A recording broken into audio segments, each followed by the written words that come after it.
Fala meus amigos e amigas flamenguistas, estamos aqui novamente para trazer mais um vídeo no canal com as últimas informações do Mengão. Se inscreve no canal, deixa seu like e deixa seu comentário, beleza? Vamos pro vídeo. Em 2020, 54 jogos, 23 gols. Assistência não tô nem não. 2021, 46 jogos e 18 gols. Só que 7 assistências eu vou ler porque é muito também. 22, 59 jogos e 29 gols. 2023, 61 jogos e 35 gols. Não atua então desde 1º de setembro, né, quando ele se lesiona. Então 2024 com 43 jogos e 30 gols. E aí tanto machuca. Que o Yuri Alberto vai passar na artilharia faltando um ou dois jogos, não foi? O cara sem jogar o segundo semestre inteiro, estava na briga da artilharia. Ou seja, esses números foram congelados com uma lesão gravíssima. Jogador de Copa do Mundo, né? Jogador grande, que a gente viu amadurecer e olha que já sofreu contusões, que até mesmo na época do Fluminense, né? Iguais, né? Assim, na seleção, né? Na chegada à seleção ele se machuca. Exato. Mas é o melhor centroavante do futebol brasileiro, né, gente?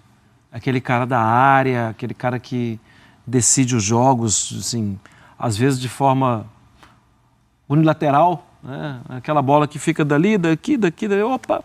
Ele vai lá e dá um encaminhamento preciso. E o Flamengo sentiu muito a falta dele, porque, obviamente, a seleção brasileira sente a falta dele até hoje. Acho que a seleção sente mais que o Flamengo. Porque o Flamengo continua produzindo. O Flamengo continua ganhando. Então, tem uma mudança, né?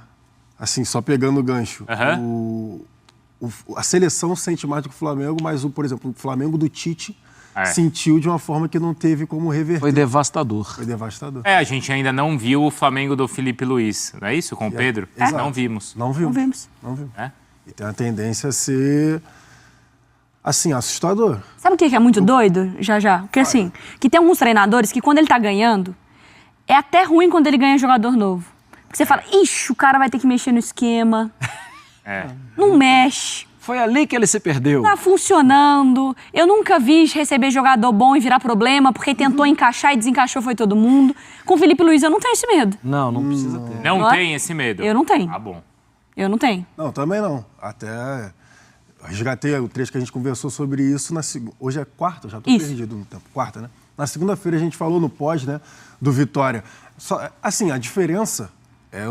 O bom é que não vai precisar realmente mudar, não tem por que mudar o esquema, porque o time do Flamengo já estava jogando dessa forma com dupla de ataque, não tinha essa questão do 4-2-3-1 ou qualquer outra variação. Tem sim a forma que o Felipe Luiz vai botando a forma do time jogar ali, né? Em determinado momento ataca mais por fora, ataca mais, enfim, em determinado momento mais por dentro, mas está atuando com dupla de ataque, não está com uma referência, como, por exemplo, tinha discussão na época de ser a referência o Pedro ou o Gabigol. E aí foi onde o Gabigol teve problemas, no momento que o Gabriel tinha que jogar de costas. E aí, parceiro, de costas, o Pedro vai deitar na maioria dos centroavantes do futebol brasileiro, porque o Pedro é uma exceção. A gente parou de produzir jogadores como o Pedro, camisa 9 mesmo, centroavante. Da mesma forma que a gente parou de produzir, por exemplo, camisa 10. O moleque que é um pouco mais lento, que é criativo. Não tem mais isso também, é ponta. Tu não tem mais segundo atacante, é ponta. É aquela história que a gente falou, esse habilidoso que antes vestia 10 jogam pra ponta. Exatamente, vai pra ponta. Não é mais aquele 10, o meia. Enfim, da mesma forma que o Pedro. Então, para arrematar, eu acho que não vai precisar mudar a forma de jogar. A única diferença vai ser, por exemplo, no perde-pressiona. Ou na forma que o Flamengo, com o Juninho, pressiona a defesa adversária. Acho que é o único ajuste. Acho que é só esse ajuste, pelo menos, que eu enxergo da diferença de pressão na defesa adversária. Mas com a bola no pé, aí esquece. Então não vai mudar o jeito de jogar, Rafa, mas esse ataque titular jogaria quem ao lado do Pedro? O Flamengo titular existe, meus amigos. Eu não sei se vai ser esse que o Felipe Luiz vai praticar, porque claro que ele depende de algumas circunstâncias.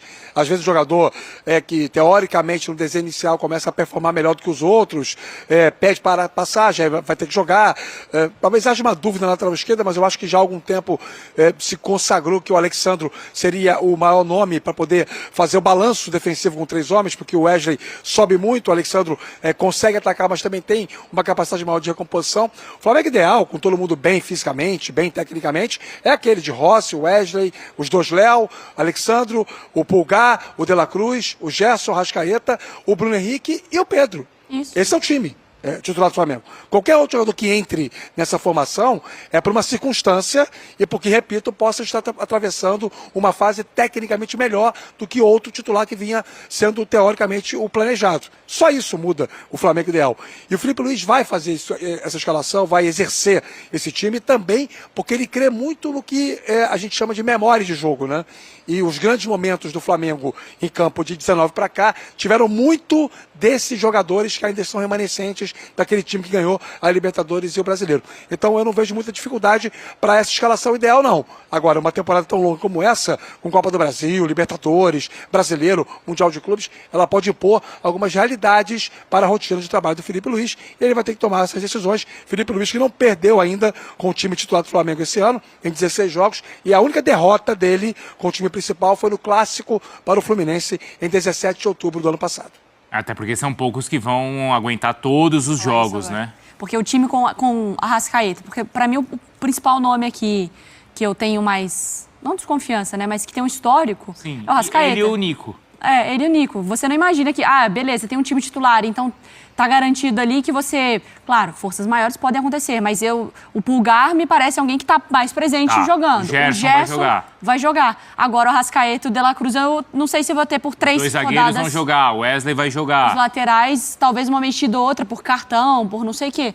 Mas o Arrascaeta e o De La Cruz, eu não sei se consegue manter a estrutura tática do time, Marra. Por uma questão deles, né? Eu não, assim, o De La Cruz, por mais que eu perceba que tem rendido mais, o De La Cruz ainda me dá um pouco de, assim, desconfiança. O ritmo do futebol brasileiro é muito exigente e acho que ele sentiu a mudança. Tanto que até de posicionamento, se você buscar o que ele fazia antes, ele está 20 metros atrás, inclusive pelos lados, né, porque nos lados ele jogou. Ele está 20 metros para trás do campo e eu não sei se... Para mim, ali, o Pulgar é inquestionável. Inquestionável. No mais, eu acho que tudo não. Na posição dele, tudo pode ter ajuste. Talvez com outro, talvez com ele. Do meio para frente, ok. Mas eu sou mais reticente. Sou mais reticente pelo nível de investimento e o pior, pelo que ele já mostrou.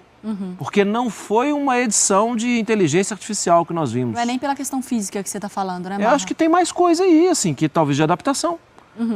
Eu não tenho a menor dúvida que a gente viu ele jogar. Sim. Que ele é um jogador acima da média. Eu também não tenho a menor dúvida que ele tem melhorado. Mas o ele tem melhorado é o que ele já entregou? Não.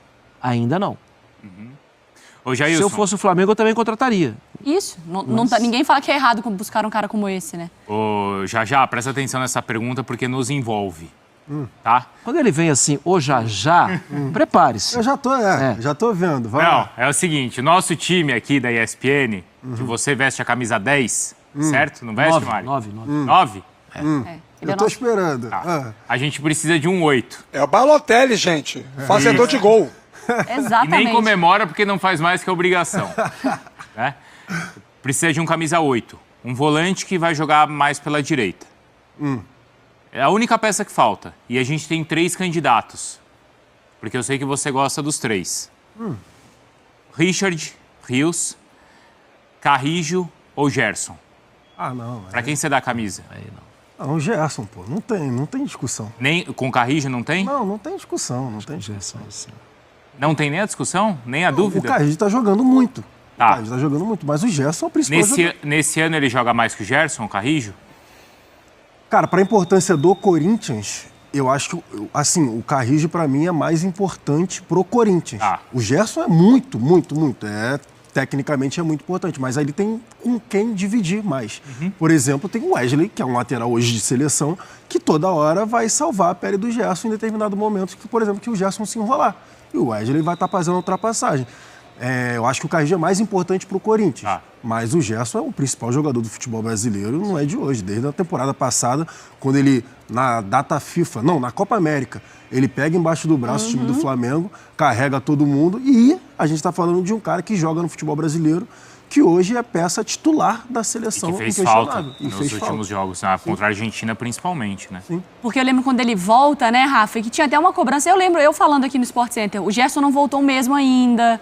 Teve aquela Aí, cobrança, tá né? achando que é o De Bruyne? Não, mas a É. reta final dele de O Copa do Carioca Brasil... cobrando. É, mas teve isso, É? teve. Tá achando que é o esse. De Bruyne, ô Gerson? Presta atenção, que não sei o quê. E aí aquela coisa tá mais devagar, não sei o quê. E aí, de repente, foi isso. Ele pega a bola debaixo do braço, Tem uma mudança, só pra Claro. pontuar, a faixa de capitão. a faixa de capitão, né? Pra mim, a faixa de capitão fez muito bem pro Gerson. Mas o Rafa, eu acho que quer falar, ele levantou o dedo ali. Ele tem personalidade. Eu acho que isso aí não dá para discutir. A questão do Gerson, durante algum tempo, foi talvez uma falta de condição. Aí eu acho que tem a ver um pouco com o comportamento e um pouco com a parte física, tá? Para acompanhar a intensidade do jogo. A partir do momento que ele se condicionou para acompanhar a intensidade do jogo, talento e inteligência de campo não faltam ao Gerson, né? E aí as coisas foram acontecendo, ele foi mostrando todo o futebol que ele tem desde garoto, na base do Fluminense, e que acabou que no profissional do Fluminense não teve muito tempo de dar essa contribuição, de exibir, até porque não tinha maturidade em campo que hoje tem. Então são vários Gersons também que existiram ao longo dos anos, e esse é muito importante. A bola pode ser de cristal com o Gerson, que ela sai de campo sem um arranhão. Porque o tratamento que ele dá à bola é diferente da média do futebol brasileiro e, por que não dizer, sul-americano e até mundial. E aí, Bruno Vicari, se você, em vez de citar o Carrijo, se você, em vez de citar jogadores que atuam no futebol brasileiro, deixasse para o Jailson escolher entre o Gerson e o Rodri, talvez aí ele tivesse um pouco mais de problema, viu, Bruno? Eu tô pensando nos que estão aqui, né? E o Gerson resolve os problemas do meio. Sim. Porque ele, em 2019, que em algum momento ele foi subvalorizado, ele limpava qualquer espacinho que tinha quando o Flamengo perdia a bola. Me lembro do jogo contra o Grêmio, você pensava assim, mas em quantos lugares do campo esse cara tá? Não é possível. Foi aí do apelido, né? Do Coringa, do Joker. Verdade. Foi nesse daí, porque o Gerson jogava de tudo. Era meia direita, meia Volante. esquerda, primeiro volante, segundo volante. Aí foi com o segundo Sampaoli lá atacante, na França, virou 10. atacante. A Exatamente. entrada dele no lugar do Diego Ribas resolve o time, né? Exatamente. Ô, Rafa, até mais, tá? Obrigado. Um abraço, até a próxima, amigos.